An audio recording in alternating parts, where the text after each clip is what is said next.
Welcome to the first in our Lenten series, Stories of Faith. Each week we are going to hear at least two stories of faith. One from a member of our congregation or a couple, and the other from a familiar gospel story. And I may, and others weave in our own personal stories as well.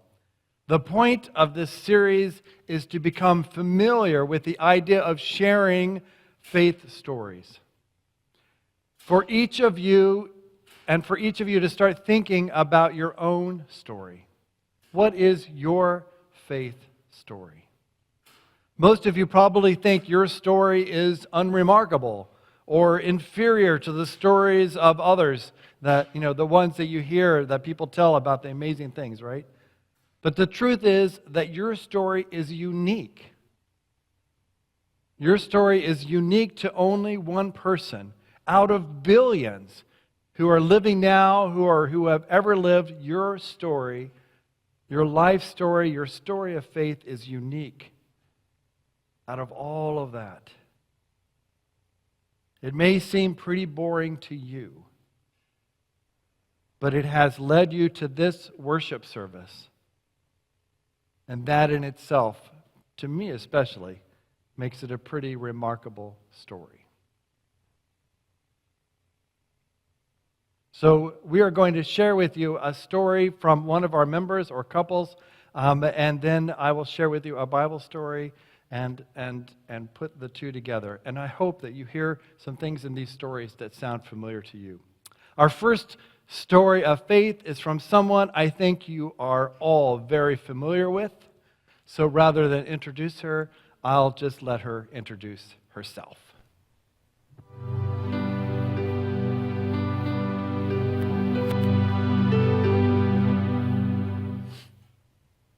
My name is Phyllis H, and I've been a part of the Sellersburg United Methodist Church for about 50 years.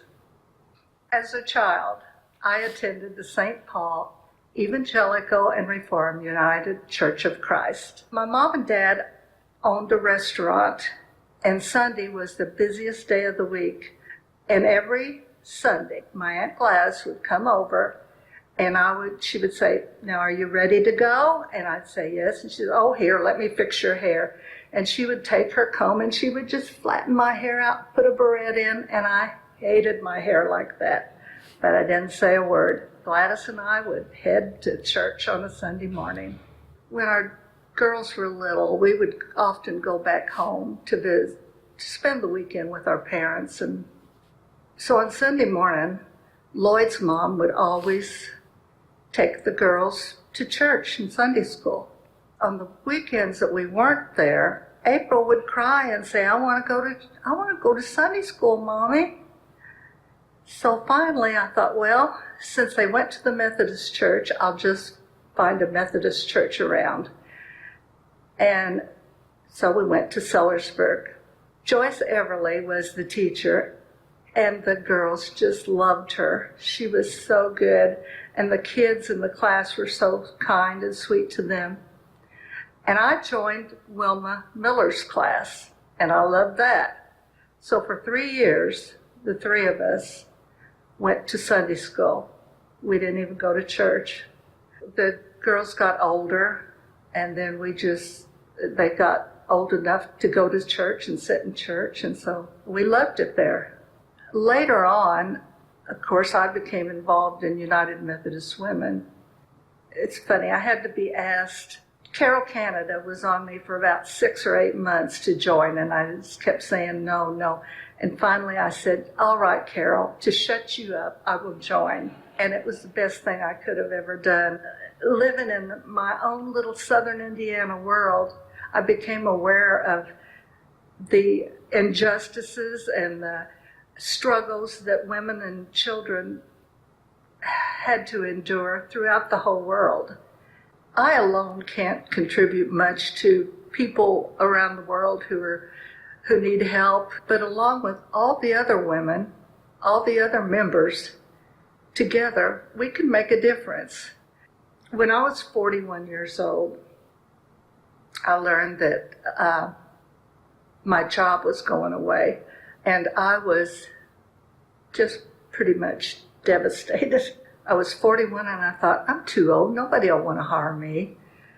And besides that, my oldest daughter, April, was a senior in high school and she was going into college. So I needed a job bad. I was sitting at my desk and something told me, call the Federal Reserve.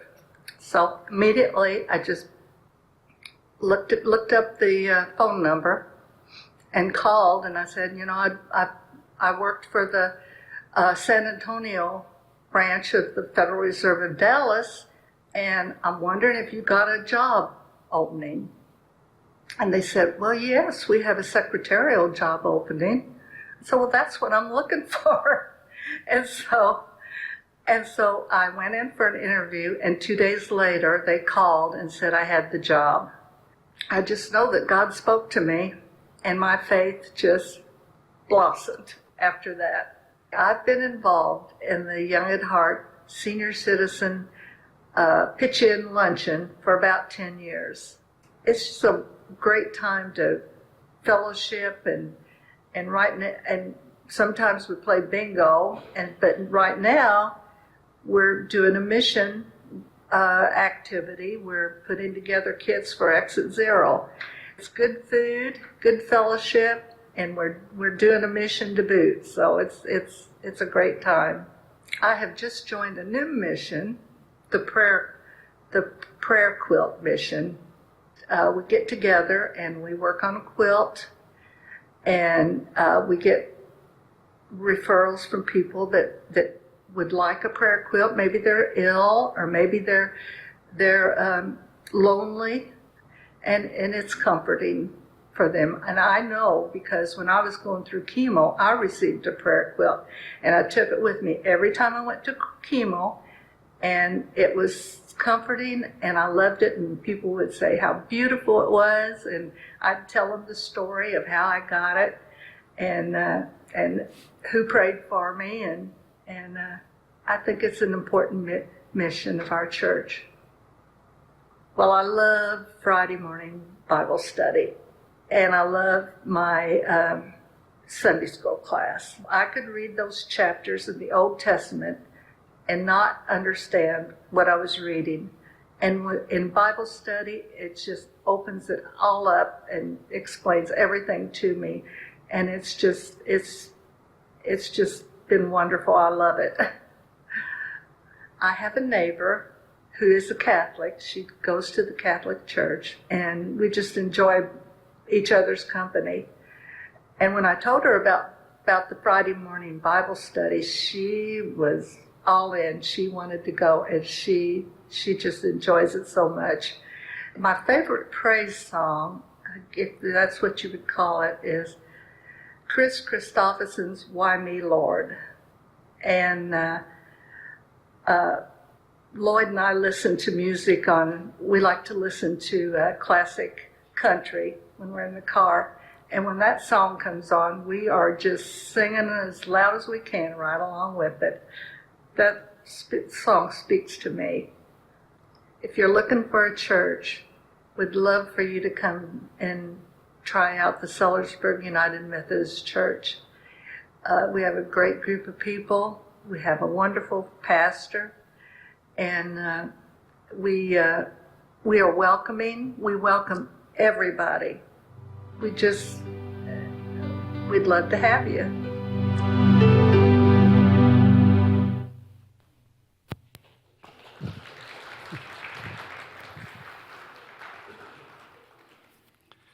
One of the things you should know is that that's about a third of what she spoke, maybe a fourth of what we did on the video. And so she did a wonderful 5-minute talk about the beginnings and all through the barbecue. So I may take that video and edit it out and put it on our barbecue page so you could read and hear more about how it started and how it's changed over the years. And I may just put together longer videos sometime where you can see more of the videos that everybody made. Our second story of faith is about a Canaanite woman with a very sick daughter. And we talked about that a little bit at the children's time, and you heard her read the story.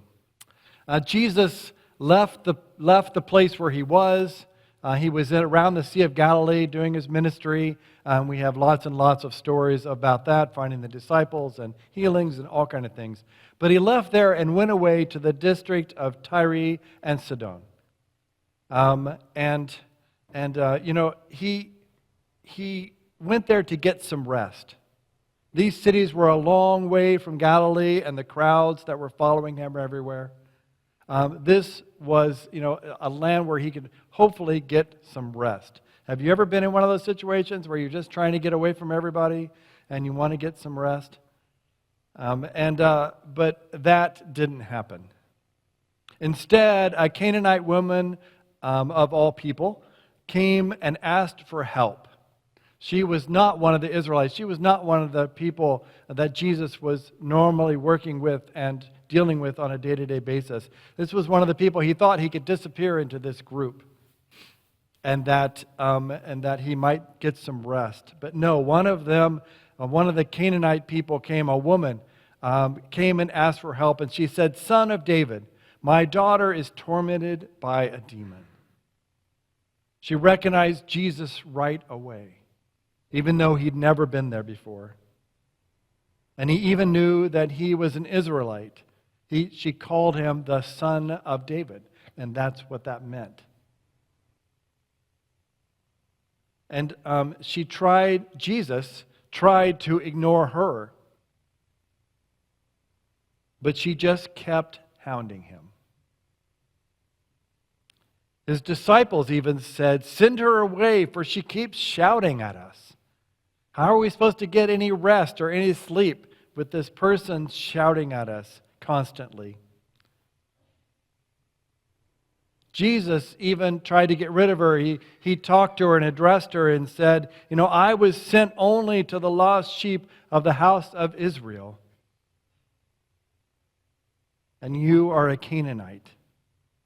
But nothing stopped her. She kept on. She kept on saying, "Lord, help me, Lord, help me, Lord, help me." And you can almost imagine Jesus getting a little irritated, because he said to her, "It is not fair to take the children's food and throw it to the dogs." I mean, he basically called this woman a dog. But even that would not stop her.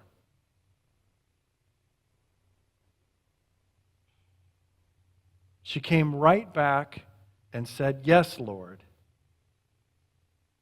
I'm okay with you calling me a dog. Yet even the dogs eat the crumbs that fall from their master's table."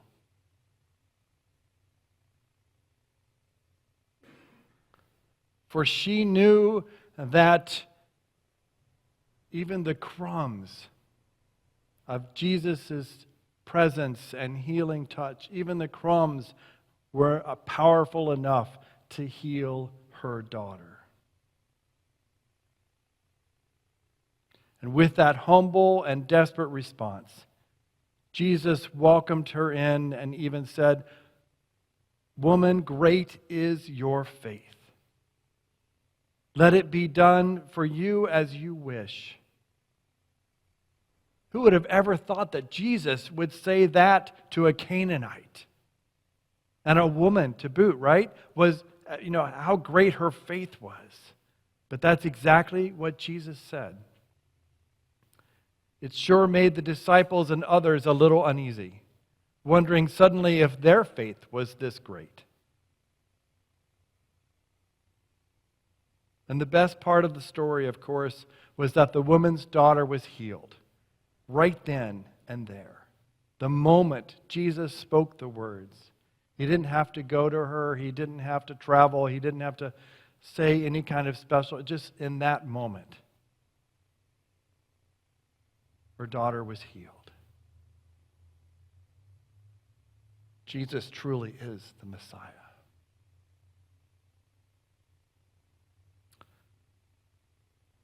I thought it was interesting because both of our faith stories today are about mothers with daughters.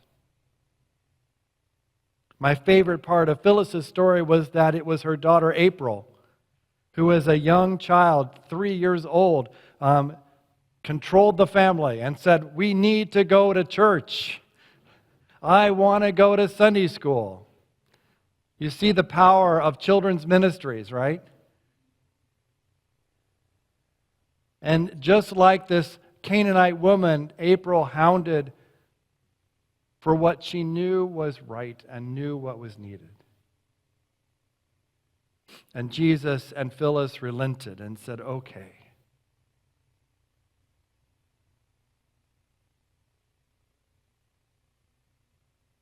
Imagine where we would be in this church if April had relented, or if her mother had never relented. Imagine where that poor Canaanite woman's daughter would have been if she had relented and given up. The other thing that is similar is for each story is that it told about a mother who cared about their daughters very, very much.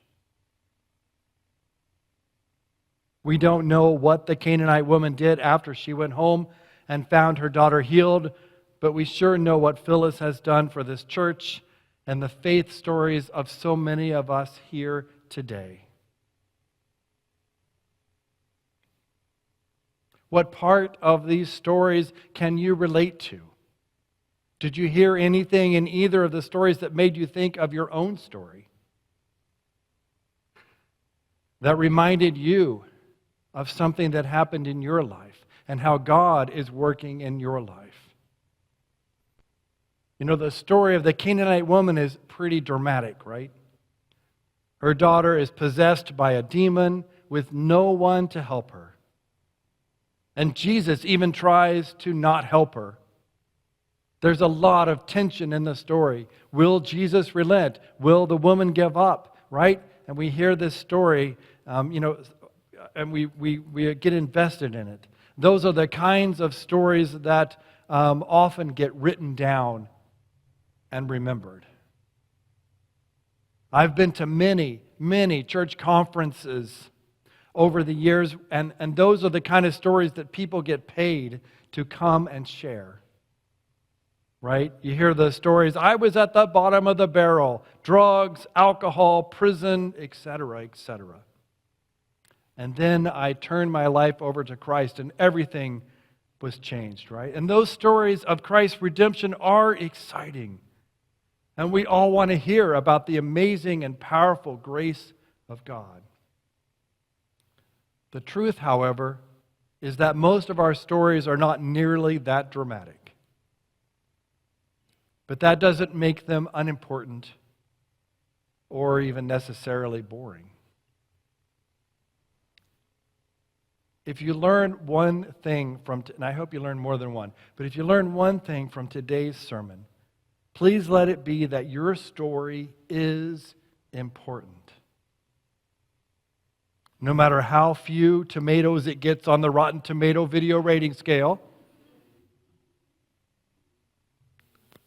your story is unique to you.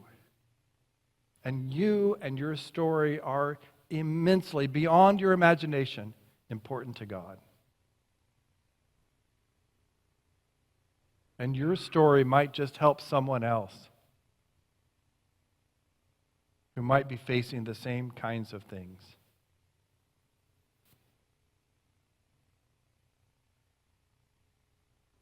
Our faith stories are often about first steps.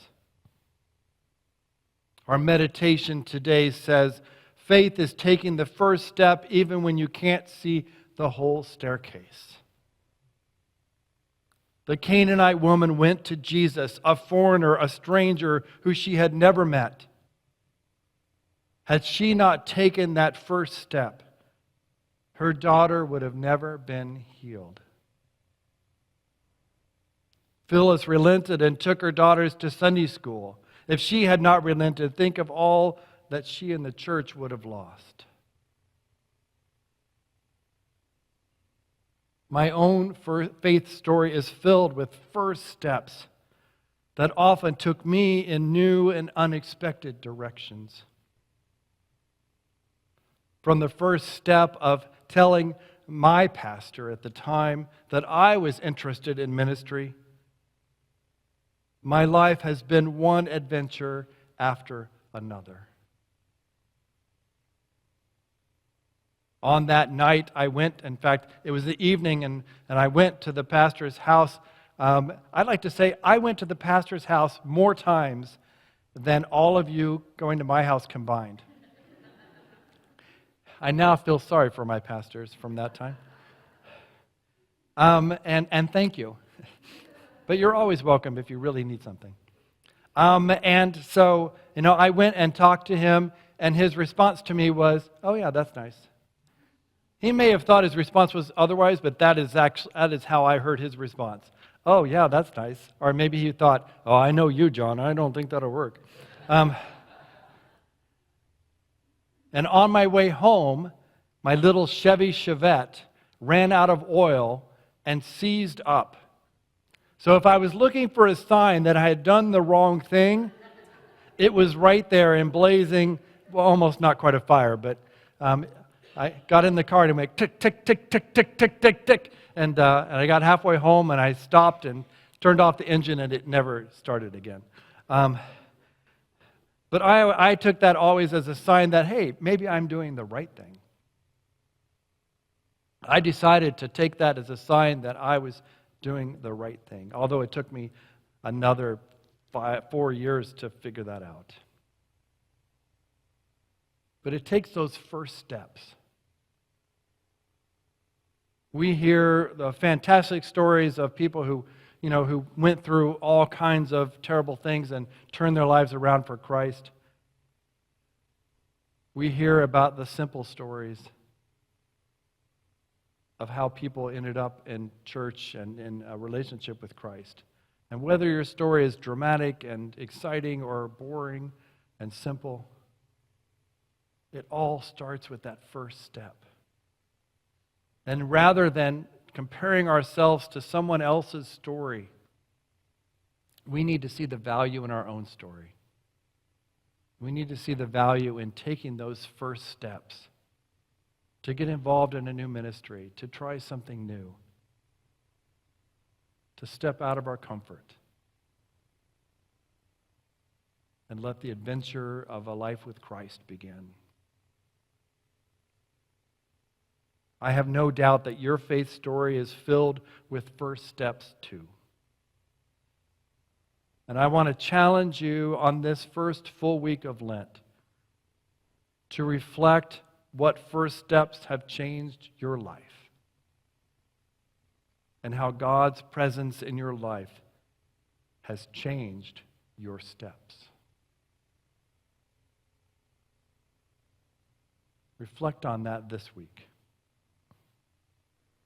And think about what first steps you can begin to take into the future. Amen?